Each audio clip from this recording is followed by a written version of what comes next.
Ang psychology ng mga taong masyadong mulat, too aware. May mga taong hindi naman ignorante sa realidad. Sila ay masyadong mulat. Napapansin nila ang pagbabago ng tono, nararamdaman nila ang hindi sinasabi, nakikita nila ang mga pattern na hindi napapansin ng iba. At habang ang pagiging mulat ay madalas pinupuri, hindi madalas pinag-uusapan kung gaano ito kabigat dalhin. Ito ay para sa mga taong masyadong mulat. Ano nga bang ibig sabihin ng masyadong mulat?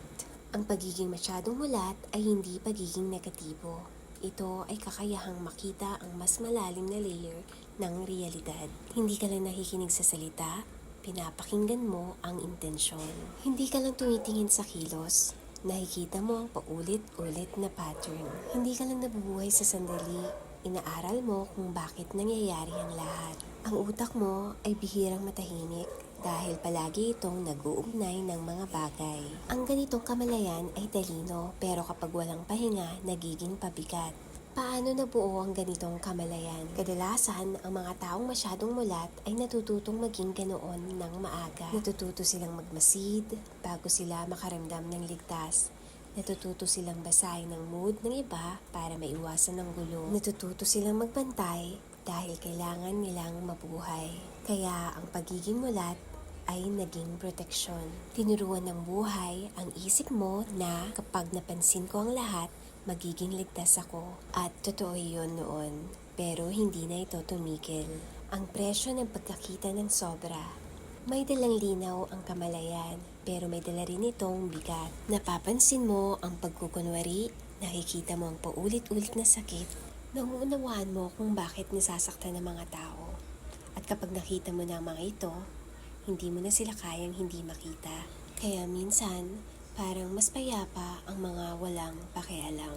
Hindi ka negatibo. Ikaw ay mapagmasid. Bakit mahirap kang magpahinga? Ang mga taong masyadong mulat ay hirap magpahinga dahil palaging alerto ang sistema ng katawan. Kahit tahimik ang paligid, ang isip mo ay nagbabantay, ang puso mo ay maingat, ang katawan mo ay handa. Ang pahinga ay parang sayang sa oras. Ang katahimikan ay parang delikado. Hindi dahil may banta, kundi dahil hindi natututong huminto ang kamalayan. Ang kalungkutan ng malalim na kamalayan. Ang sobrang kamalayan ay maaaring magdulot ng pag-iisa. Hindi ka komportable sa mababaw na usapan, peking saya, ulit-ulit na drama. Hinahanap mo ang lalim, kahulugan, at katotohanan. At kapag wala ito, pakiramdam mo'y mag-isa ka kahit may kasama. Hindi lahat handang tumingin ng mas malalim sa buhay, pero ikaw handa. Ang sobrang pag-iisip ay epekto, hindi kahinaan. Ang overthinking ay hindi kapintasan ng ugali. Ito ay nangyayari kapag ang kamalayan ay walang pahingahan. Ang isip mo ay laging nagtatanong, ano ba talaga ang ibig sabihin nito? Ano ang hindi sinasabi? Ano ang susunod na mangyayari? Kapag walang emosyonal na kaligtasan, ang kamalayan ay nagiging pagkabalisa. Hindi mo kailangang bawasan ang kamalayan mo. Kailangan mo lang itong alagaan. Hindi ka malamig, ikaw ay mulat. Maaaring sabihin ng iba na ikaw ay malayo, tahimik, seryoso, pero ang totoo, malalim kang makaramdam. Pinoproseso mo lang ito sa loob.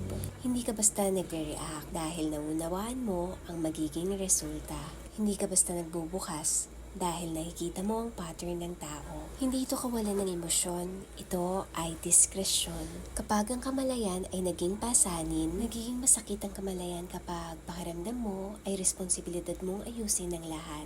Ugali ng iba, problema ng mundo, emosyon ng paligid. Pero tandaan mo ito, ang makita ang lahat ay hindi ibig sabihin na kailangan mong ayusin ang lahat. May karapatan kang magmasid ng hindi sinasalo. Ang kasanayang hindi itinuro sa'yo. Walang nagturo sa'yo kung paano patayin muna ang kamalayan. Kaya ito ang bagong pananaw. Ang kamalayan ay kasangkapan, hindi estado na kailangan mong panatilihin palagi. May karapatan kang pumili. Kailan lalalim, kailan lalayo, kailan magpapahinga. Ang karunungan ay hindi palaging pagiging alerto.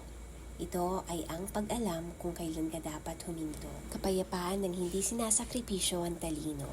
Hindi mo kailangan maging ignorante para maging payapa. Ang kapayapaan ay nagmumula sa pananatili sa kasalukuyan, pagtanggap sa hindi mo kontrolado, pagpayag na may mga tanong na walang sagot. Maaari mong maunawaan ang mundo nang hindi ito dinadala sa balikat mo. Maikling pahinga. Huminga ka.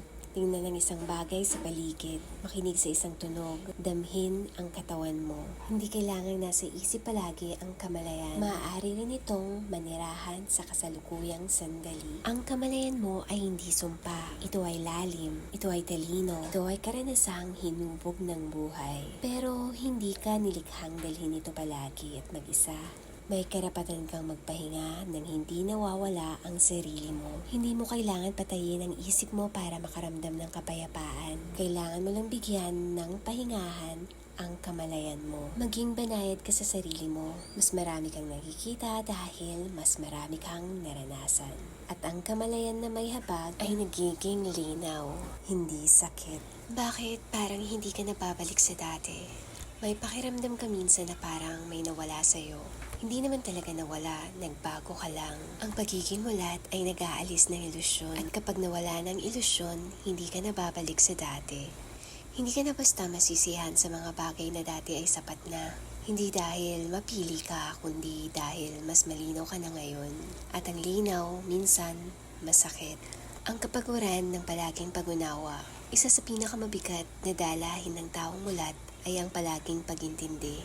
Ikaw ang unang umuunawa, huling nagrereklamo, tahimik na nagpapatawad. Madalas mong sabihin sa sarili mo, iintindihin ko na lang. Pero bihira mong itanong, sino ang iintindi sa akin? Ang sobrang pag-unawa kapag walang hangganan ay nauuwi sa pagkaubos. Kapag alam mo kung bakit, pero masakit pa rin, may kakaibang sakit ang pagiging mulat. Alam mo kung bakit ka nasaktan, alam mo kung bakit sila ganoon, alam mo kung saan nag-ugat ang problema. Pero masakit pa rin dahil ang pag-unawa ay hindi otomatikong nagpapagaling. Minsan mas masakit pa nga dahil alam mo ang dahilan pero hindi mo kayang baguhin ang tao. Hindi mo kailangan ipaliwanag ang lalim mo.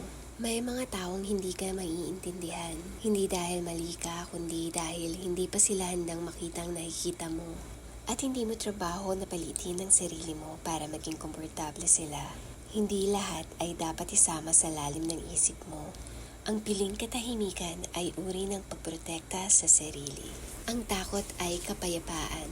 Kakaiba pero totoo. Minsan natatakot ka sa kapayapaan dahil kapag tahimik ng lahat, wala nang kailangang bantayan.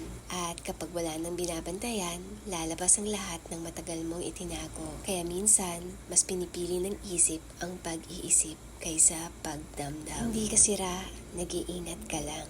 Hindi mo kailangan solusyonan ang buong mundo. Hindi mo kailangan ayusin ang lahat ng relasyon. Hindi mo kailangan maunawaan ang lahat ngayon. May mga bagay na pwedeng manatiling hindi malinaw at okay lang yun.